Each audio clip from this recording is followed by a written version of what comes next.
Meu pai saiu do avião de cadeira de rodas, dia 25 ele morreu, 6 dias depois. Porque se você vai para debaixo do tapete, é que nem fechar essa portinha aqui, ó. Você fechou, mas tá tudo dentro. A panela de pressão vai aumentar do mesmo jeito, é um caldeirão. Se um dia eu descobrir a teoria da relatividade, os alemães vão dizer que eu sou alemão e os franceses vão dizer que eu sou francês. É a primeira vez que eu falo isso no podcast. Bom senso. Será que eu devo postar isso? Vai ferir uma suscetibilidade? É pra mim esse papo? Eu preciso meter o bedelho aqui? Já errei muito, já comprei muito barraco dos outros. As bets são um novo cigarro. Um monte de influenciador com milhões de seguidores que está deprimido. Você tem um monte de gente que comete o autoextermínio, porque está infeliz com a vida, e tem um monte de gente miserável, e você convive, que só tem dinheiro. O maior escritor do mundo, para mim, hoje chama-se ChatGPT. O que vai ser trend daqui a 2 anos, 1 ano? O que é trend para a comunicação, para o jornalismo? E o senso crítico das pessoas também diminuiu. Eu acho que o brasileiro emburreceu. Muito. Muitas das pessoas que me perseguiram, porque como bom judeu fui sempre muito perseguido. Fala pessoal, bem-vindos a mais um episódio de Pós-Mercado e eu estou muito feliz e contente com o convidado que a gente tem hoje. Ninguém menos, ninguém mais que Mark Tawil. Provavelmente você já deve ter escutado falar sobre ele em algum lugar. Espero que sim. Espero que sim. Senão eu vou passar vergonha. E além de jornalista, influenciador, empresário, repórter, criador de conteúdo, embaixador de marcas... Pai de família. Pai de família. Filho. Irmão. Isso conta. Thought leader. Thought leader. Puta, eu falo líder de pensamento, mas eu gostei do thought leader. Gostei. Judeu em primeiro lugar. Não tem como, né? Aliás, o Einstein, tem muita frase atribuída ao Einstein, tem até um meme que diz o seguinte, né, Ariel? Eu não falei isso, me deixem fora dessa. E tem uma frase que diz o seguinte: se um dia eu descobrir a teoria da relatividade, os alemães vão dizer que eu sou alemão e os franceses vão dizer que eu sou francês. Mas se um dia eu cometer um erro, os franceses vão dizer que eu sou alemão, e os alemães vão dizer que eu sou judeu. Então é mais ou menos isso. Então eu preciso ficar acertando sempre. Muito legal. E o Mark, ele tem acho que uma personalidade, uma autenticidade que hoje eu vejo que é mais difícil na era que tem tantos criadores de conteúdo, tanta gente tentando se destacar. E o Mark já está nesse meio de comunicação, se expressando, se verbalizando, pensando na história dele, agregando valor para a comunidade há muito tempo e está com isso muito refinado. E tem uma mega trajetória que é impossível a gente tratar disso em um episódio só. Se deixarem bastante comentários, eu já fiz o convite no off aqui para um segundo episódio aí. Eu espero que isso role. Acho que muita gente hoje, um bom pontapé inicial para a gente começar essa conversa, na verdade, é pelo final. As pessoas olham e falam, putz, 500 mil de seguidores no LinkedIn, já participou de tantas grandes empresas, e a lista é longa, que eu posso abrir. Fala da atual, que é melhor, né? Da atual é melhor. Eu tô faz 5 anos na Época Negócios. Vou te dar um spoiler. Eu tenho uma coluna há 2 anos na Eletromídia, que são os painéis de elevadores. Eu já tive, inclusive. Entre painéis de aeroporto, shopping, é um tipo de mídia muito legal chamada Out of Home, OOH. Aeroporto, assim, é um negócio muito legal, muito único, e eu acho que é o novo outdoor. Assim. Na era digital tá ficando barato, né? Tá ficando barato, tem geolocalização, então a gente está falando de um produto que é referenciado, você pode encontrar ele, você pode falar da região do teu prédio, qual o restaurante que abriu na esquina, né? E com uma mídia muito visual, que é onde a gente está, nas telas. E um terceiro conteúdo, que ainda vou estrear, se Deus quiser, é no Flow SA. Olha só. Uma vertical do Flow, falando sobre profissões. É a primeira vez que eu falo isso no podcast, hein? Que vai ser o quê? O quadro vai se chamar Profissão SA, dentro do Flow SA, que é uma vertical B2B do Flow, e vou falar sobre profissões como um todo. Legal. Futuro do trabalho. E, putz, pessoal, a lista é longuíssima aqui, passou do Estadão, Grupo Jovem Pan, Rede Bandeirantes, foi embaixador da Cabify. Nossa, foi meu primeiro... Eu tenho um grande amigo que é judeu também, aliás, você pode trazer ele aqui, chamado Paulo Dreviak. E ele que me chamou para ser a primeira vez embaixador corporativo.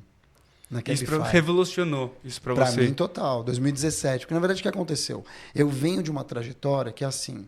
Eu tenho 51 anos. Vou fazer em dezembro. Minha mãe não gosta que eu fique arredondando para cima, né? Como boa mãe judia, né? Então ela fala assim, você tem 50? Tá bom, 50.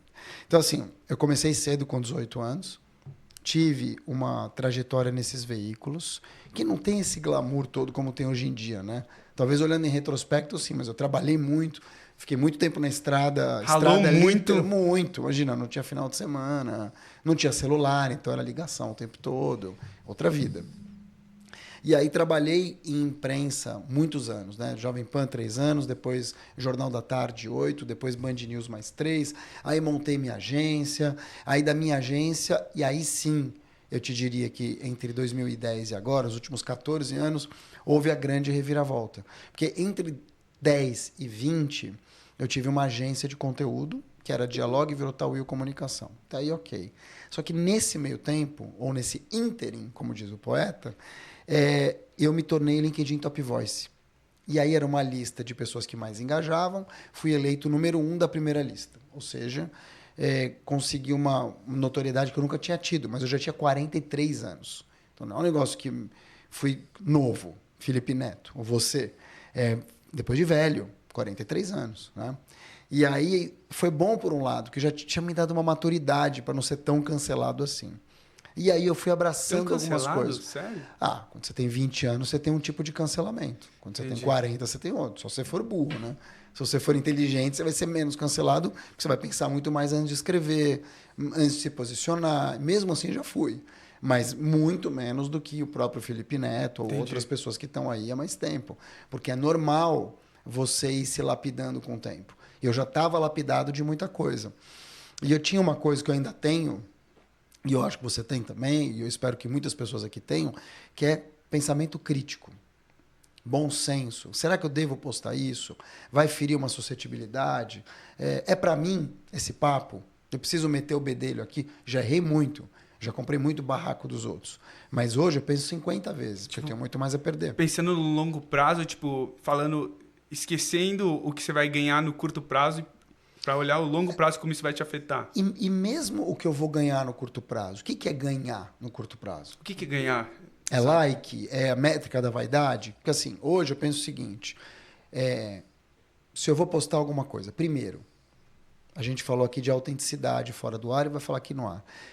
Esse assunto está identificado comigo? Tem a ver, eu comentar a doutora Deolane Bezerra, tem a ver com o meu mundo, com as pessoas que vão comprar minha palestra, meu treinamento, tem a ver com pessoas que querem me contratar para fazer uma mediação? Talvez não. Vai dar like? Vai dar barulho? Vai, como já deu 1 milhão de coisas que eu postei. Aliás, os meus posts principais, ou seja, os que mais reverberaram na vida, são posts sobre a Fazenda, sobre o Tiaguinho do pagode. Mas tudo bem, tinha a ver porque ele estava reinvestindo 50 milhões na empresa.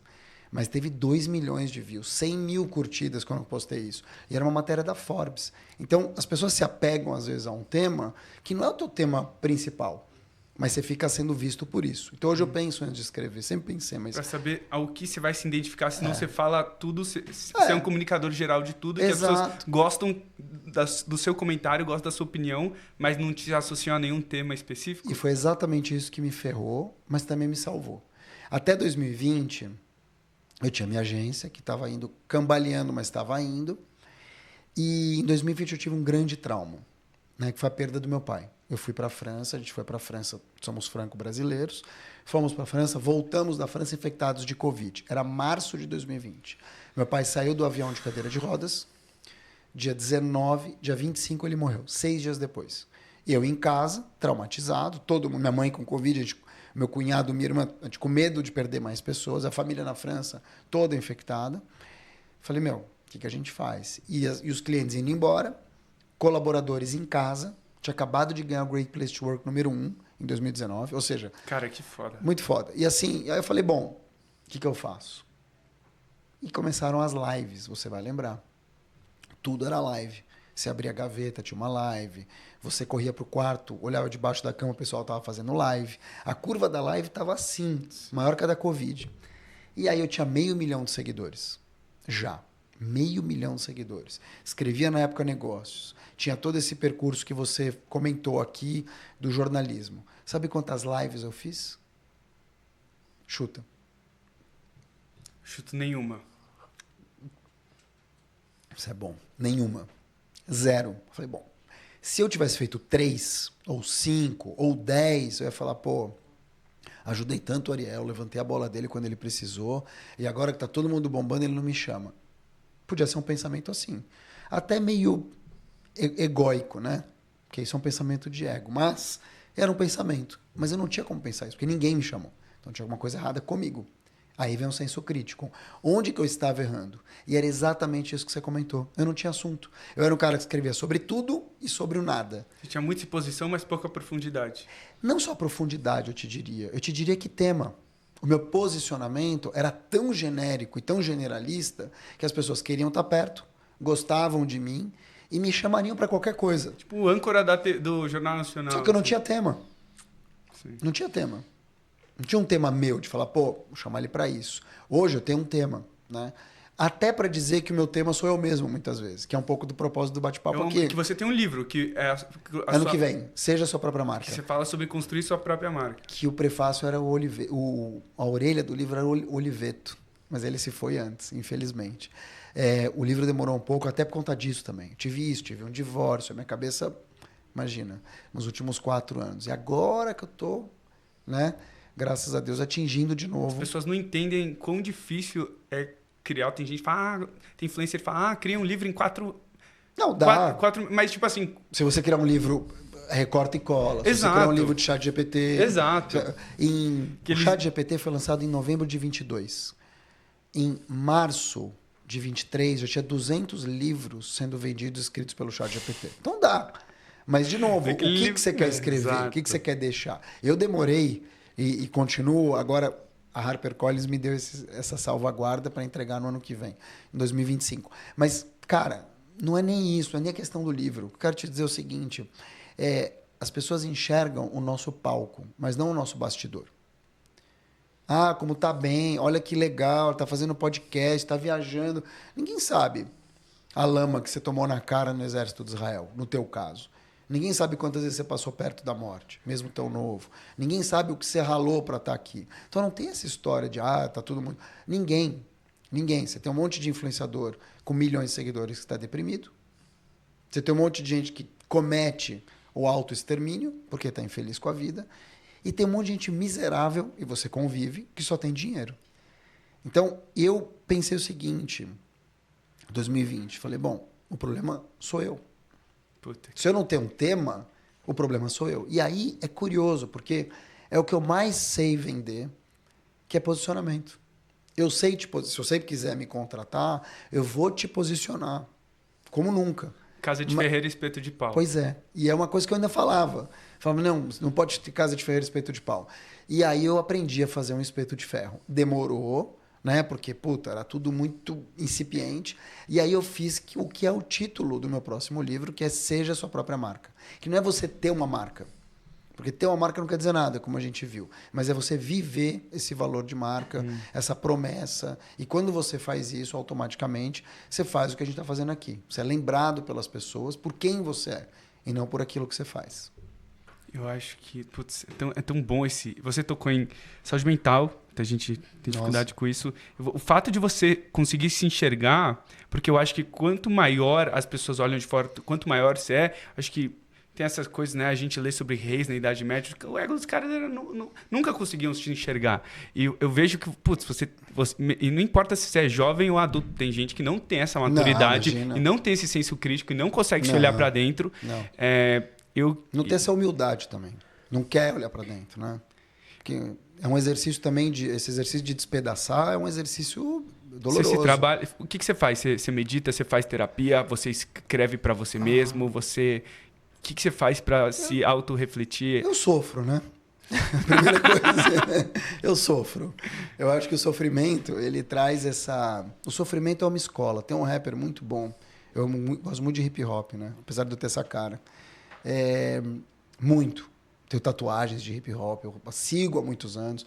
E tem um rapper chamado Dexter, que é um monstro. Ele é conhecido. Super conhecido. É um parceiro dos Racionais há muitos anos. Ele foi preso.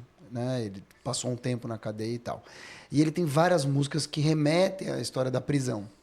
E eu não sei porque eu tenho uma identificação muito grande com a prisão. Espero não conhecer tão cedo.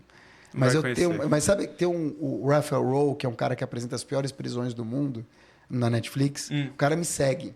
De tanto que eu assisto os documentários.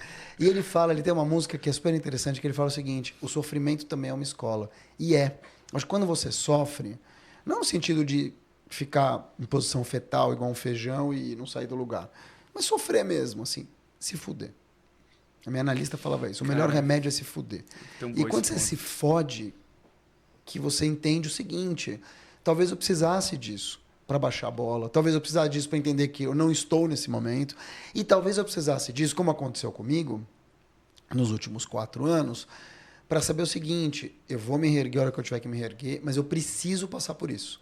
Porque se você vai para debaixo do tapete, é que nem fechar essa portinha aqui, ó. Você fechou, mas está tudo dentro. A panela de pressão vai aumentar do mesmo jeito, é um caldeirão. Então é melhor você trabalhar o sofrimento, no sentido de, aí sim, né, procurar ajuda profissional, remédio psiquiátrico, tomei durante 3 anos, não tomo mais. Análise, fiz durante 10 anos, nesse momento eu não estou fazendo. Então você está diante de um psicopata, basicamente, né? Estou fazendo nada. Mas assim, é uma piada. Mas assim, você ler sobre, você olhar para os lados, que quando você olha para o lado, Ariel, você vai ter gente se dando muito bem, mas gente se dando muito mal. Vindo para cá, eu estava conversando com um taxista. E ele estava me contando que ele faz um trabalho voluntário, porque ele é pastor também. E tem uma droga nova chamada K9, aquela que a pessoa fica paralisada. A mulher perdeu as 2 filhas, 16 e 17 anos de K9. Uma se matou, a outra caiu da escada. Então, assim, o mundo é muito cruel. Então, se você olhar para os lados, você não está tão mal assim. Claro que você tem seu sofrimento, mas você tem que ter um choque de realidade, ao meu ver. E eu tive muitos choques de realidade e fui aprendendo em como eu poderia trabalhar isso para servir mais, para ser uma pessoa melhor, para baixar minha bola se precisasse. Eu nunca fui um cara muito também, né? E também para identificar a picareta. Tem muita gente picareta. Tem muita gente que não tem 1/10. Tem um grande amigo nosso, aliás, que me indicou e me indicou para você, que é o Diego Godoy. Salve, Diego. E ele fala o seguinte: tem gente com 3% da nossa autoridade nesse momento recebendo um Pix. Então é mais ou menos isso. Putz, que frase, hein, cara? Então é mais ou menos isso. Eu acho que é pé no chão, autoconhecimento, autocuidado. Todos os autos são bons. Autocuidado, autoconhecimento, autoperformance, aquele melhorar 1% por dia. E aí eu acho que você vai se construindo como alguém pé no chão, que tem muita gente. A pessoa que é muito boa naquilo que faz, muito boa, tirando os gênios, estou falando de gênio. Gênio é outra coisa, porque inclusive tem um gênio difícil, né, de conviver. Mas a pessoa que é muito boa, normalmente, é uma pessoa humilde e acessível, normalmente. Porque ela não tem esse lado de... Ela sabe que ela é boa, ela sabe que ela não vai ter nenhum tipo de ameaça. A colocou lá as 10 mil horas, ela tá confortável, né? Eu já tô com... Eu tô com 30 anos, não sei se são 10 mil horas, mas tô com muito tempo de... O meu comandante fala uma coisa que ficou na minha cabeça, que a pressão é um privilégio. Você, não quero clichê aqui, mas, porra, cara, ou você vai demandar de você mesmo, ou você vai se jogar na lama, igual você falou. E tem um conhecimento aí que você está transmitindo, que é um conhecimento muito profundo. E eu ia te perguntar, você desenvolveu ele? A gente falou aqui no começo, você é judeu, eu também sou. Uhum. Eu não sei o que você estudou. Isso vem de ensinamentos que você recebeu de outros? Isso vem de textos? E se sim, como que essas filosofias que foram passadas para você influenciam hoje quem é o Mark? Depois eu quero entrar nesse ponto. Quem é o Mark? E como influenciaram a sua carreira? Bom, você começou o podcast pelo final, vou começar pelo final a tua resposta. Quem é o Mark? Quando você souber, você me apresenta, né? Porque faz 50 anos que eu estou trabalhando para descobrir. Que resposta. Então, assim, quem é o Mark? Ninguém sabe, né? A gente acha que se conhece, mas vem um episódio e muda tudo, né? Qual que é o trabalho para não perder a cabeça, ou num momento difícil, ou fazer uma cagada, ou trocar os pés pelas mãos, ou se fechar demais a ponto de perder tudo que você conquistou, ou gastar tudo, ou sempre vai ter alguma coisa que pode te tirar do eixo. Aí eu acho que entra, sim, os ensinamentos da vida. Eu sou um judeu não vou dizer que de araque, eu sou um judeu praticante, sou um judeu sintomático, ou seja, assumido, né? Porque tem judeu que não fala nem que é judeu. Mas eu sou um judeu assumido, mas eu sou muito sincrético, sempre fui. Sempre gostei muito das outras religiões. Todas, não, porque não são todas que eu me identifico. Então, por exemplo, cristianismo, me identifico, mas não é uma coisa que... Com algumas coisas, acho legal, não conheço muito. Islamismo, conheço muito pouco. Umbanda, candomblé, religiões de matriz africana me interessam super. Eu acho que tem todo um ritual, tem uma questão de cores, de música, eu gosto muito de música, né? Então eu já me interesso mais. Mas muito a questão da inteligência espiritual, que eu acho que não é religião, é inteligência espiritual. Esse ponto. Que aí você tem... Religião se fala criada pelo homem, espiritual é você se conectar... Espiritual é da pele para dentro. É assim, é a conexão energética, é o que a gente está fazendo aqui. A energia não mente. Então, assim, você pode falar o que você quiser, mas se você tiver uma energia pesada, vibe. É que vibe é muito fofo, é uma coisa meio festiva. Energia é uma coisa mais... Sim. Né? E aí eu acho que a energia não mente. E aí qual que é o ponto que eu quero chegar? Eu sempre me alimentei muito, desde muito novo. Isso sim, com trabalhos... Não trabalhos, mas livros, trabalho dos outros sobre energia. Então, o primeiro livro que eu li foi O Diário de um Mago, do Paulo Coelho, em que ele narra a experiência dele no caminho de Santiago, de Compostela. Que eu tenho muita vontade de fazer. É um clássico. Veio logo depois do Alquimista, eu acho. Eu tinha 16, eu tenho 50, então faz uns 35 anos. E aí eu fui indo para caminhos diferentes. Tem um cara que eu gosto muito, que a minha analista me apresentou, chamado Yogananda. Porra! Você conhece? Você gosta? Óbvio. Então, é um mito. É o Diário de Yogananda. A autobiografia de um yogi. Nossa. Autobiografia de um yogi. Aquele isso mesmo. livro é maluco. Maluco. Então, assim, essa questão Nossa, cara, isso é foda. Me interessa muito mais do que muitas vezes a questão judaica no sentido de sentar, ler a Torá, que é a Bíblia, e falar das histórias. Para mim, porque é mais, talvez seja até mais mundano, né?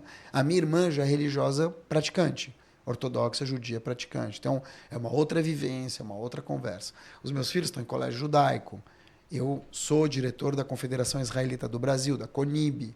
Sou um cara que luta diariamente contra o antissemitismo. Então, você não vai me ver, talvez, na sinagoga, mas você vai me ver nas frentes que eu atuo, assumindo o meu judaísmo e não tentando convencer que o judeu e Israel são as melhores coisas que tem na Terra, porque os dois erram bastante, assim como qualquer país e qualquer religião e qualquer pessoa, né? Mas eu acho que é importante a gente ter aqui coerência, né? Deixar o preto no branco, explicar o que é, o que não é, e tirar um pouco desse mundo de versões que a gente vive. A gente vive, Ariel, uma tictorização do mundo. Tudo virou uma versão. Tudo virou um vídeo, tudo virou uma explicação pela metade, sem fundamento, sem qualquer tipo de pesquisa. E eu venho do jornalismo raiz, eu pesquiso antes de falar, até porque eu vivo de credibilidade. Se eu sentar aqui com você, começar a falar uma coisa, e tem uma pessoa, deve ter, mas talvez duas, que olha e fala assim, quer dizer então que ele está falando isso, sendo que, na verdade, ele é aquilo? Isso acaba. Já era. De Aquiles, né? Entende? Então, eu acho que o ponto é, claro que eu erro, claro que eu já errei, claro, erro e vou continuar errando. Mas eu acho que a autenticidade vem disso. Putz, é um mega ponto e também isso está totalmente ligado ao que eu tinha inicialmente convidado você para falar, que tem uma coisa que muita gente te associa, que é o Creators Economy. Eu acho que no final das contas, criadores de conteúdo... Curioso, porque eu não me vejo como um criador de conteúdo. Curioso, né? Às vezes a gente se posiciona numa coisa e o mercado percebe a gente... Gostaria, porque é o futuro. Eu gostaria. Pelo menos eu te percebo e as pessoas que eu pesquisei te percebem. Mesmo? Sim. Sério? Nossa, que louco. Eu nunca me colocaria como creator. Nunca. No Flow SA, eu vou ser um creator do Flow. Mas eu não consigo me ver como um creator. Curioso, né? Talvez você tenha uma noção de creator que ela está evoluindo. Ou seja muito, talvez, preconceituosa de achar que o creator é aquele jovem de cabelo azul ou aquela pessoa que tem uns bonequinhos atrás e faz um YouTube dentro de casa com os neons, Sim. assim, né? E que eu acho que, assim, eu tenho uma visão, eu trabalho em Preverex, tenho uma visão muito de mercadológica e, no final das contas, criador, eu vejo qualquer pessoa que consegue transmitir um conteúdo que agregue valor para esta pessoa Sim. e, de alguma maneira, no final, ou ele ou através de intermediários, conseguem resolver um problema seu, mesmo que seja o menor possível, e monetizar isso de alguma maneira depois. Mas é que Creator, para mim, ele vem de um lugar de criatividade. Não sei por quê.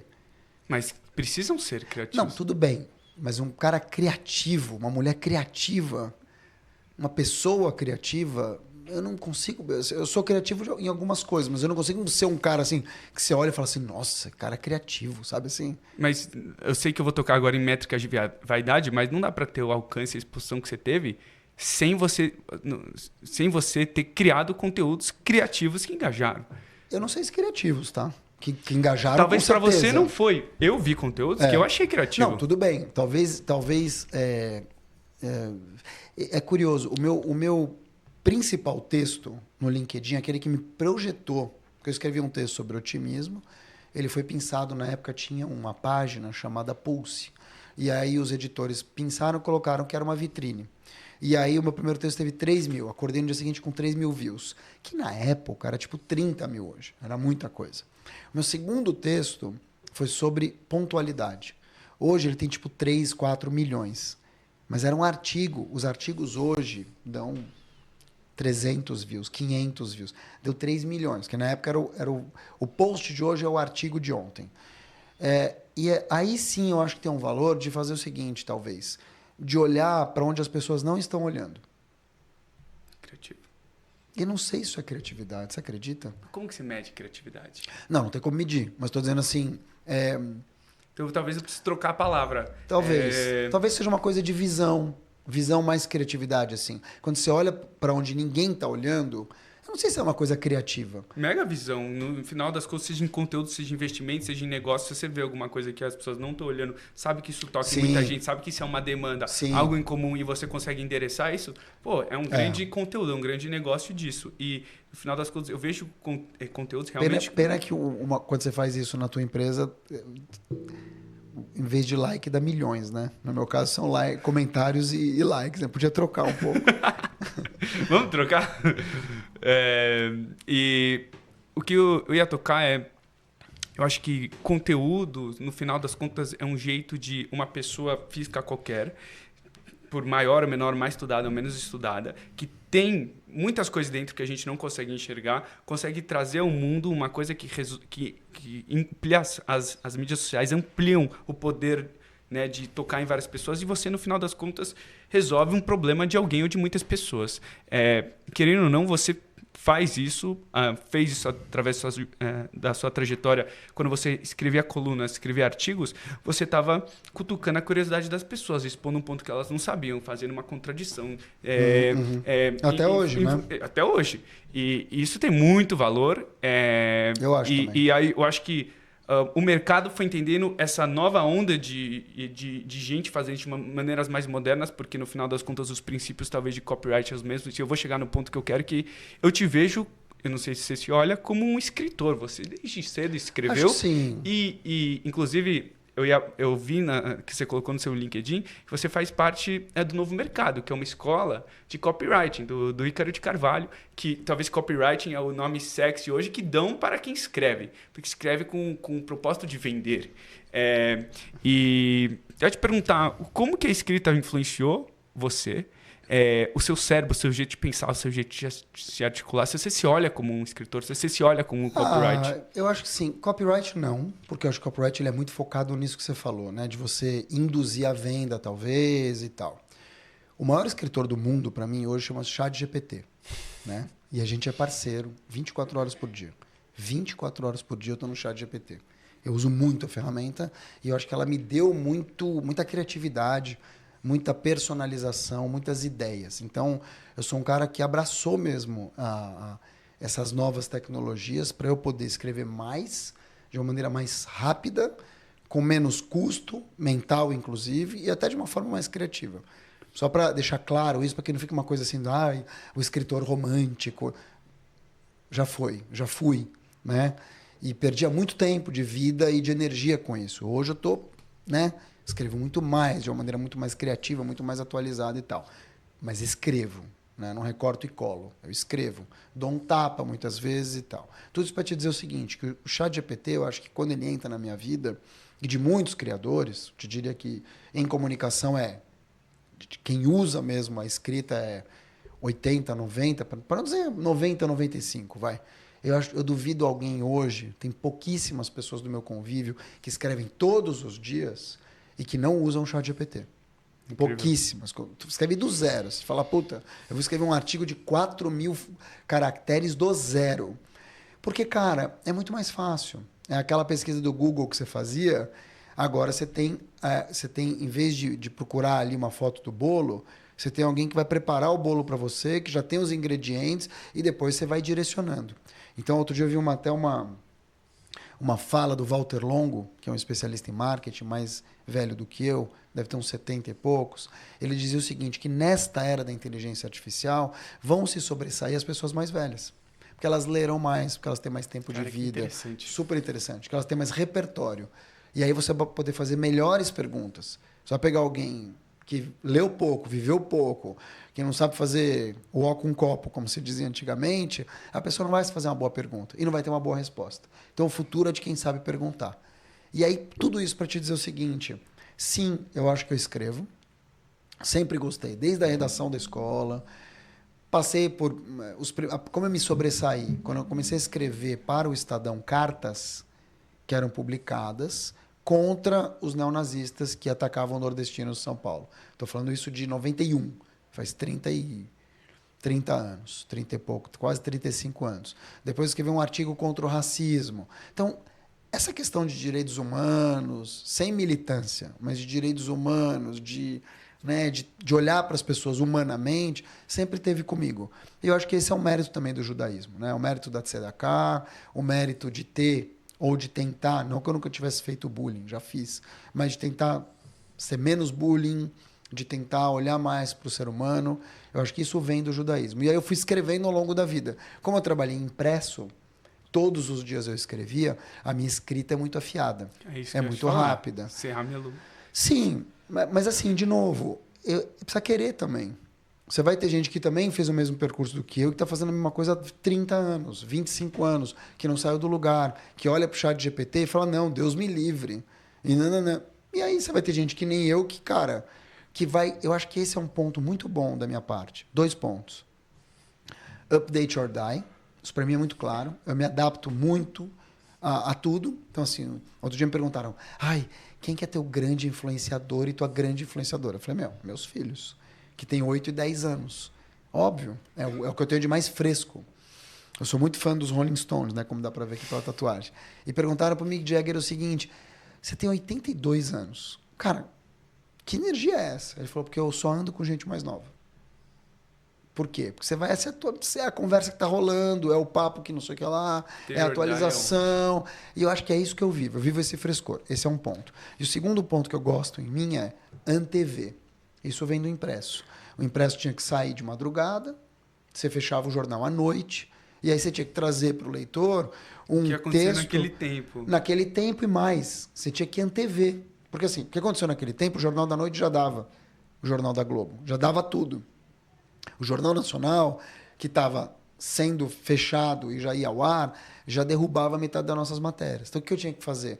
Preparar uma matéria que no dia seguinte a pessoa abria e ia falar, isso aqui vai acontecer hoje. Isso aqui vai acontecer hoje e talvez daqui a 2 dias. Isso é meio que um exercício de adivinhação e de cenário e de contexto. Isso foi ótimo para mim. O rádio me deu agilidade e isso me deu profundidade e me deu também essa visão de antever, que eu acho que é um trabalho do comunicador. E isso eu faço bem, do sentido. O que vai ser trend daqui a 2 anos, 1 ano? O que é trend para a comunicação, para o jornalismo? O que está se falando lá fora? O que as TVs europeias estão trazendo? O que está se falando em, sei lá, cara, em militarismo, no mundo das travestis? Tudo me interessa. Tudo me interessa, porque eu dou um jeito de trazer tudo o que está acontecendo para o mesmo arcabouço e de ter repertório para conversar aqui.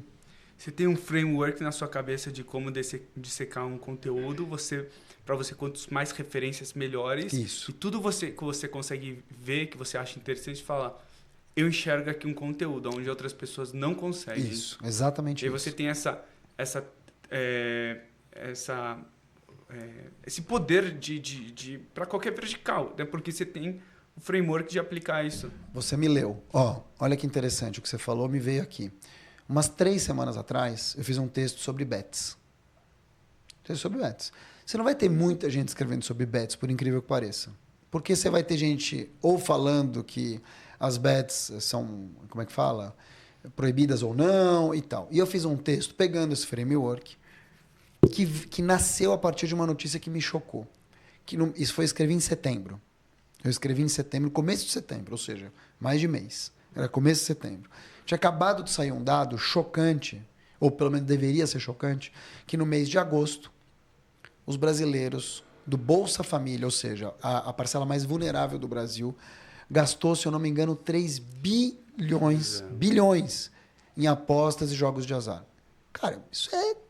Eu conheço um monte de gente que está devendo 30, 40, 50 mil, nunca vai pagar, tem atrás agiota. E isso sim é você destruir uma família. É culpa da Bet em si? Provavelmente não. É culpa da pessoa, muitas vezes? Às vezes não, porque ela não é nem letrada para isso. Mas tem um personagem aqui, que é um personagem que faz a diferença, que é o influenciador. Porque o influenciador, ele é aquela ponta que vai te convencer e que vai te aquela dizer... firmeza, aquele rosto conhecido que fala bem aqui. Isso, pô, você pode mudar a tua vida. E aí eu elenquei os fatores... ChatGPT. Fui perguntar, né? Mas será que... qual é o papel do influenciador numa história dessa? O influenciador, ele é o rosto, ele é a voz e ele é a energia dessa conversão. Ele é a energia da conversão. Depois... será que o influenciador precisa ser responsabilizado? Em parte, sim. Porque, pô, se eu tô vendendo carne para você e tô dizendo que a carne é de primeira e eu sei que a carne é podre, tem alguma coisa errada. Ah, mas eu não sou só um influenciador. Mais ou menos. De novo, você é o rosto, você é a voz. Então a responsabilidade talvez não seja, no primeiro momento, criminal, mas ele tem que deixar claro, ou ele tem que assinar papéis que ele está se responsabilizando. Isso vai diminuir esse peso. Então eu escrevi sobre isso. Escrevi que as bets são um novo cigarro. Porque começa, às vezes, como uma brincadeira, às vezes começa como uma exibição e termina num vício destruidor de famílias. Destrói a família. Alguém que está tirando dinheiro da mesa de comida, tirando da boca dos filhos para alimentar uma bet, é uma pessoa que já está morta por dentro, concorda? Concordo. Então, assim, eu escrevi sobre isso. Acho que isso você tem toda a razão. Eu consigo pegar um texto ou um tema que eu acho que tem a ver, tento transportar hoje em dia para o meu mercado, coisa que eu não fazia, né? Eu falava por falar, mas eu não trazia para o meu mercado. Agora sim, qual que é o meu mercado? Você tinha introdução, você tinha reflexão, mas você não tinha o gancho final que fazia o closing para você. Para mim. E por que eu não fazia o closing para mim? Porque eu não sentia necessidade. Hoje, e aqui vem um pulo do gato importante para você que está assistindo, tudo meu é pensado para que tenha uma reverberação na cabeça de quem está, primeiro, lendo ou ouvindo e tal, para dizer o seguinte, para que isso me serve? Então vai agregar de alguma forma.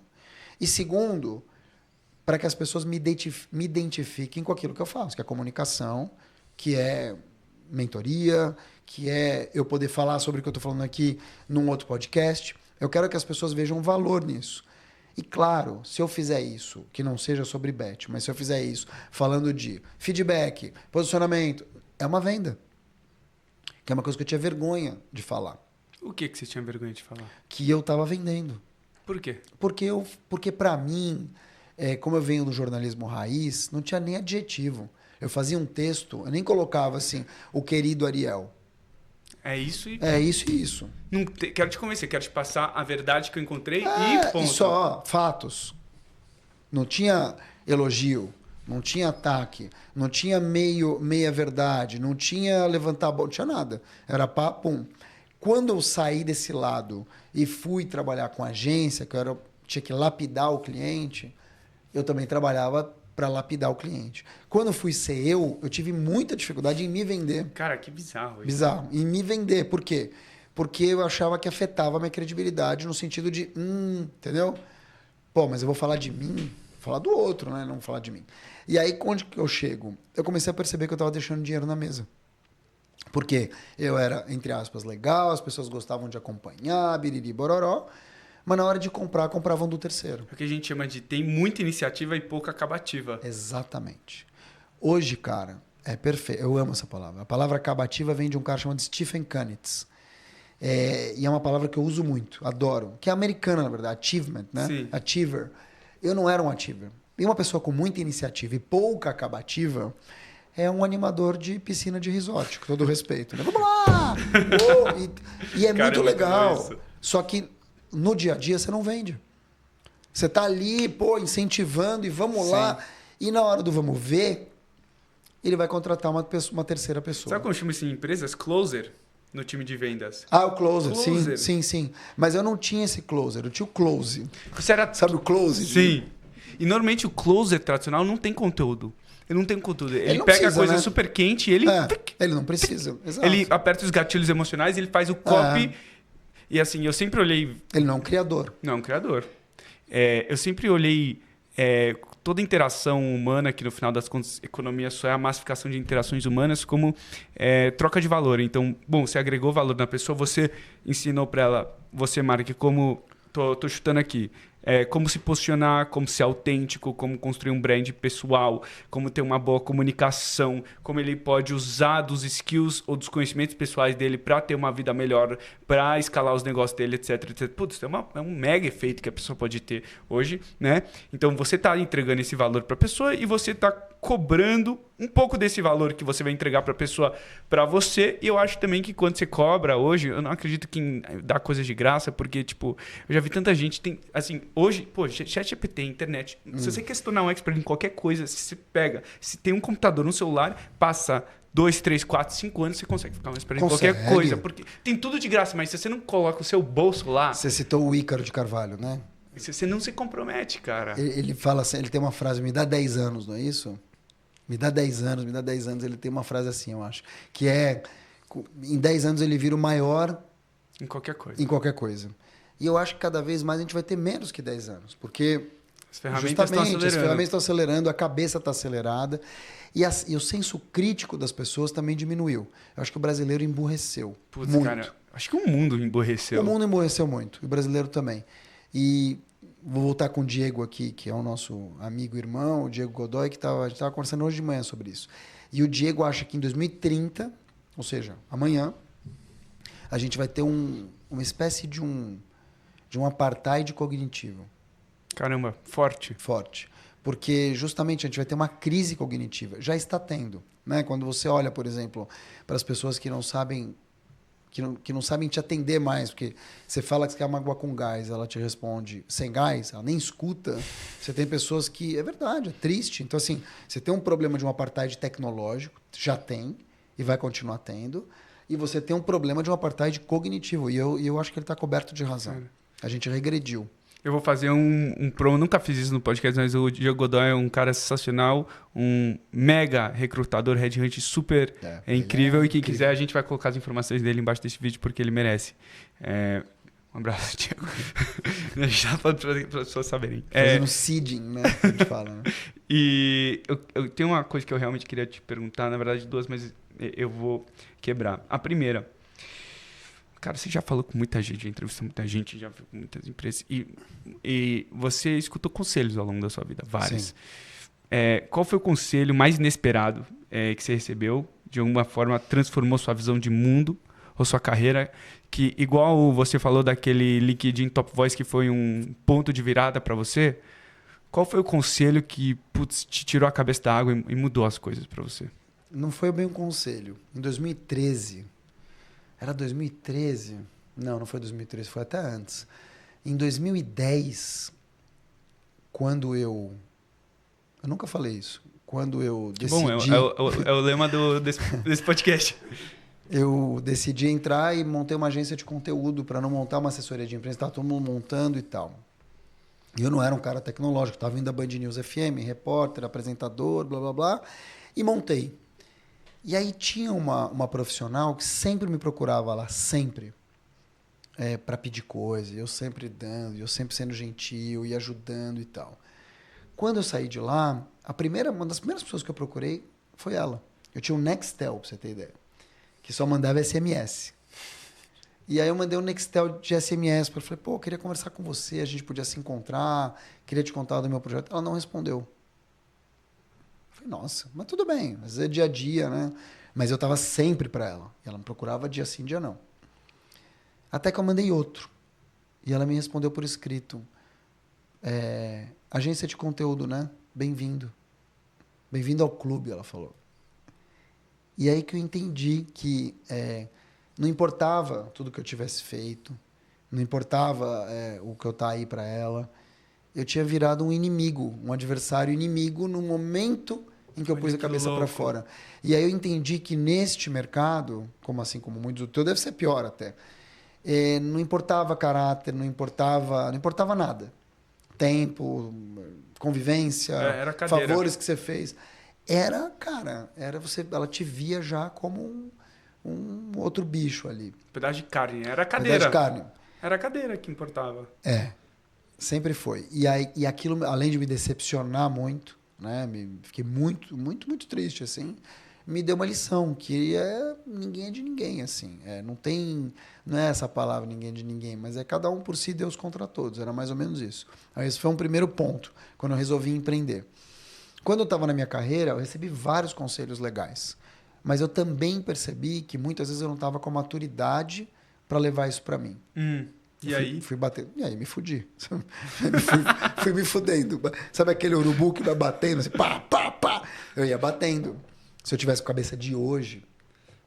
Mas também, ao mesmo tempo, muitas das pessoas que me perseguiram, porque como bom judeu fui sempre muito perseguido, são as pessoas que hoje vêm dizer que me adoram, que vêm pedir trabalho. Mas eu não piso, eu deixo. Porque eu acho também que faz parte da evolução do outro também, assim como aconteceu comigo, me fuder. Sabe assim?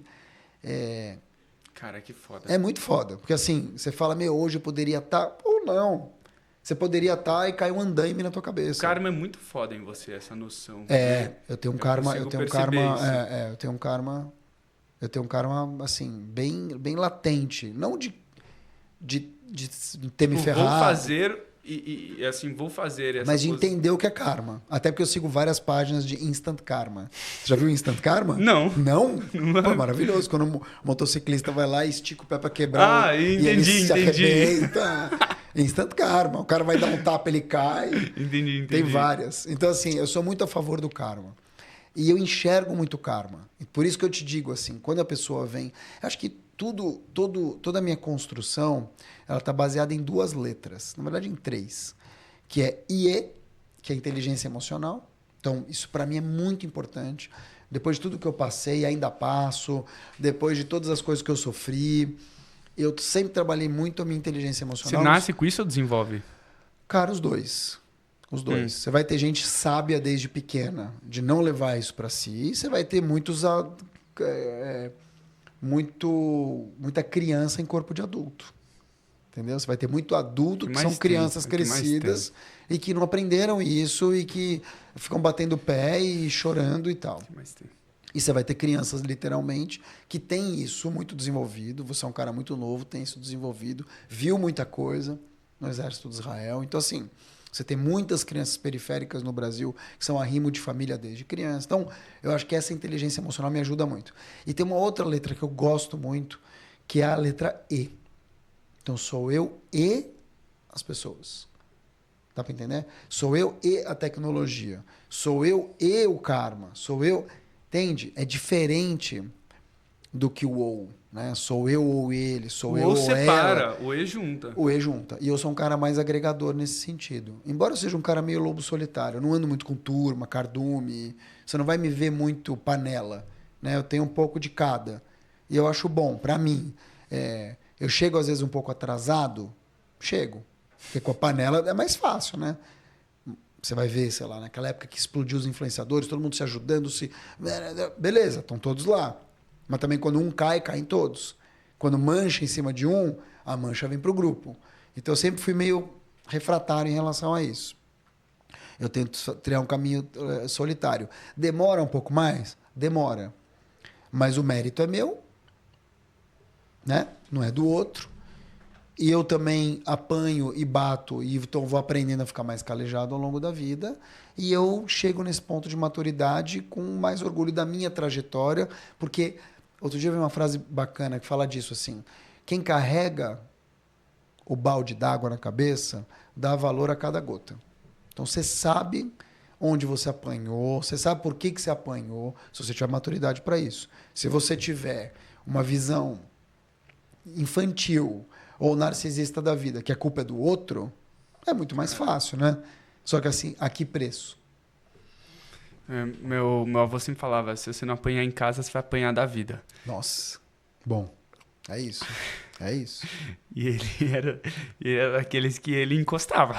Então, é isso. É um outro mundo, né? Mas eu não bato nos meus filhos, mas obviamente... Não, hoje isso é tabu. Não, isso a gente fala, claro, a gente já é cancelado. Não bato. Não que não falte vontade de dar umas palmadas. Tá? Hoje menos, né? Que ele já tem 8 e 10. Mas assim, não que me falte vontade. Já bati, já dei tapa na bunda. Ponto. E não foi bom. E também não resolve. Mas o que eu quero dizer é o seguinte, hoje em dia não é bater, mas eu acho que esse tipo de chacoalhão é melhor que aconteça em casa. Exato. Eu falo que quando você apanha, não digo... Sim. Putz, eu fui... Você falou, né? Pô, eu fui pro exército, um dos pontos. Esse podcast hoje é sobre você, não sobre eu, mas eu fui pra também uma das coisas endurecer a minha casca. Claro. Claro. Porque, assim, eu acho que você pode ser a pessoa mais talentosa do mundo. Hoje em dia, se você não é capaz de... Se você tá em um time de high performance, vai ter discussão, vai ter spoiler, Claro. vai ter briga, vai ter... Putz, vai... Inclusive, eu acho que nos jornais, eu já vi filmes, documentários. Pô, um ambiente maluco. E se você não aguenta, é o que a gente tava falando de apressão. E eu vejo que, putz, você passa uma imagem que... Putz, cara, você tem muitos calos. Uma vez eu fiz um exercício que era assim, era um curso que eu fiz e eles colocavam trechos de filme e você tinha que se identificar com quem você era o dono. E com quem você era o personagem. E eu me identifiquei com um filme chamado Hotel Ruanda. Já assistiu? Já. Que é um cara que leva pro hotel algumas pessoas da tribo inimiga e dá guarida para essas pessoas. E aí eu acho que eu me identifiquei por quê? Porque na hora que tá pegando fogo... Teve um massacre lá. Teve um massacre em 94, 30 anos atrás, 1 milhão de pessoas mortas aqui, acho que em 18 dias. E quando teve esse massacre, tinha uma história mesmo de um hotel, e você era Hutus e Tutsis, e um dos gerentes do hotel ficou, e ele deu abrigo para inimigos, entre aspas, que eram mulheres, crianças, mas da tribo inimiga. E na África não tem conversa. Você pode ser criança, mulher, quando é de inimigo... Bizarro. Machadada, não tem história. É facão, ainda mais naquela época. Então, assim, era um genocídio, de verdade. E eu me identifiquei por quê? Porque eu acho que nesta hora, quando realmente está pegando fogo lá fora, eu sou um cara mais apaziguador. E eu gosto disso. Então, eu não sou o cara que vai pegar um revólver e vai sair atirando no helicóptero, tipo general, assim. Eu não tenho essa cabeça. Eu também, talvez não seja, gostaria, né? De ser o Doron, de falda, de ter talvez essa coragem de ir lá, entendeu? De entrar mesmo, ou até você, talvez seja um cara mais analítico, mais apaziguador e tal, e na conversa você vai acalmando um pouco os ânimos e as coisas acontecem. Mas isso é perfil também. Então os calos vêm daí, né? Você vai... Cara, é a frase da minha analista, Érica. O melhor remédio é se fuder. Quando você se fode... Que frase. Quando você se fode, a menos que você seja burro, você aprende. Não, o sofrimento é uma escola. O que não pode ficar repetindo, né? Mas aí é masoquismo. Se você se apanhou, você viu que você errou, minimamente bom senso, gato escaldado. Sim. Você não vai ficar ali se jogando na água fria. Eu quero fazer um wrap-up, porque é o seguinte, quem assiste a gente tá atrás de ou ter mais... aprender alguma coisa que vai falar, putz, é muito louco esse insight, eu vou colocar no meu negócio. Ou ter... Putz, tem uma questão aqui que tá me inquietando tanto, eu quero ter mais paz de espírito, eu quero ter mais calma, ou tá de saco cheio, que quer uma mudança na vida e quero escutar o que o Mark tem pra me falar, que ele vai soltar um insight foda, que eu quero que as pessoas venham figuras e elas fazem muito, e eu fazia como criança, talvez você também, que a gente vê pessoas que construíram alguma coisa que falam assim, quero ser igual a ele. Né? Quero ser igual a ele. Não dá para ser igual a pessoa, mas dá para pegar elementos que são transferíveis. Concordo, que é modelagem. Né? Modelar. E eu queria entender, eu acho que todo mundo está vendo aqui, eu acho que é muito interessante para mim também, em quem você se modelou. E agora, quais são esses atributos que... A gente falou de muita coisa sua, a gente falou de capacidade de comunicação, a gente falou Passou aqui rápido, de hein? autenticidade. Podia ter mais tempo. Na próxima eu vou ficar aqui. 2 horas. Putz, em quem você se modelou? E se você fosse aqui, você está na sua nova empresa, você está contratando gente e você quer que essas pessoas sejam felizes, saudáveis e high performance, executem e sejam felizes e façam dinheiro junto com você. Uhum. Quem se modelou e o que você transmitiria para essas pessoas? Não precisa ficar nervoso, tá tudo bem. Cara, assim, os nossos primeiros influenciadores são os nossos pais. Então esse papo de, eu me influencio pelo Warren Buffett, balela. As primeiras pessoas que te formaram são seus pais. São eles os influenciadores. Então, obviamente, eu peguei do meu pai, de alguns amigos, da família. Minha família sempre foi uma família muito bem-humorada. Muito, né? Agora eu tenho resgatado isso. 2 anos atrás eu levei minha mãe para o Egito, onde ela nasceu. Meu pai nasceu no Líbano. Não dá para ir agora. Espero um dia poder ir. Então eu sempre tive essas raízes, me sentindo um pouco estrangeiro dentro do Brasil. Então minha modelagem, ela vem muito de fora. Né? Como a minha família é franco-brasileira, minha mãe foi do Egito para a França, meu pai do Líbano para a França, casaram lá, eu já nasci aqui, mas 50 anos atrás. Eu sempre me modelei um pouco assim na generosidade dos meus tios. Eu me modelei no bom humor do meu pai, na leveza, na visão de mundo do meu pai, que era uma visão de mundo de viajar, de conhecer novas pessoas, de fazer os outros rirem, né? Eu acho que o cuidado que minha mãe tem como boa mãe judia, um pouco exagerado, mas acho que eu peguei isso dela. Então, do ponto de vista de valores, minha família sempre foi muito unida. Minha irmã é um puta modelo para mim de valor, assim. Léa, se você estiver assistindo, pode chorar. E hoje me modelo muito nas minhas companhias. Eu não sou a favor da frase que diz, a gente é a média das 5 pessoas com quem a gente anda. Primeiro que eu não ando com 5 pessoas. Ando com muito mais. Ou muito menos, dependendo do dia. Segundo, que essas 5 pessoas podem ter... Os meus amigos pessoais são cheios de defeito. Cheios. Eu jamais contrataria nenhum deles. Jamais. Jamais. Meus amigos pessoais nunca contrataria. Para nada. E acho que eles são pessoais por causa disso. Então ele tem assim, eu tenho um pouco dessa característica de andar com pessoas estranhas na vida pessoal, até para dar vazão a esse lado que você precisa andar com gente melhor que você. Eu não quero andar com gente melhor que eu. Eu quero andar com gente que eu goste, ponto. E que tá cheia de defeito assim que nem eu e tal. Então esse é um ponto. Vida pessoal. Vida profissional, em quem que eu me modelo? Cara, de novo, você veio me buscar aqui fora. A gente está no centro Vergueiro, a gente está no subsolo 2. Você veio me buscar na porta. Então, assim, esse tipo de gentileza, para mim, conta muito. Então, já vou me modelar nisso. Todos os dias eu aprendo alguma coisa que eu vou adaptando à minha rotina. Então, eu me vejo como um organismo vivo que todos os dias eu vou me formando e me reformando e me transformando. Então, não tem essa história de, essa pessoa me influenciou profundamente. Talvez naquela época, sim. Mas hoje eu vejo que eu fui influenciado por pessoas com quem eu convivi e que eu me arrependo. Falo, puta, eu perdi tempo, entendeu? Na época talvez eu achasse o máximo e hoje eu vejo que eu perdi tempo. Cara, uma coisa que é muito coach, né? De tipo, em quem você é a média das 5 pessoas que estão em volta de você. Ou fale uma coisa, um macete aqui que eu vou falar, tipo, uau, pegou a visão, nossa, mudou minha vida, agora eu vou... E que as pessoas escutaram agora, que eu escutei, tipo, você me fez pensar profundamente. E as pessoas hoje eu sinto que elas não querem pensar, querem fugir de pensar. E realmente a gente precisa fazer um segundo episódio, porque A gente tem um limite de tempo hoje aqui no estúdio e a gente vai ter que concluir esse episódio. Então, primeiro, antes de tudo, em nome de todo mundo que está escutando aqui, que vai deixar os comentários, eu queria te agradecer muito. Imagina. Por estar aqui eu hoje. Eu te agradeço. Me desculpa o atraso. A gente está com problema de semáforo em São Paulo. E aí o que era para ser 2 horas virou 1h e pouco. E você está convidado para um segundo episódio. Obrigado. Eu vou com muita vou começar a usar essa estratégia nos lugares agora. Chegar atrasado e aí eu vou 2 vezes. Pode ser uma boa, né? Aprendizados. Imagina, eu que te agradeço. Estou super feliz em te conhecer, trocar aqui com você. Você foi muito gentil comigo. Tua energia é muito boa. Agradecer ao parceiro, como é que você se chama? Daniel, que está aqui com a gente. E dizer, cara, que de verdade, sem pretensão nenhuma, o trabalho é aprender alguma coisa em todas as situações. Quanto mais você tiver de aprendizado, mais você vai ter repertório, mais você vai evitar repetir erros e mais você vai ter, talvez, acertos.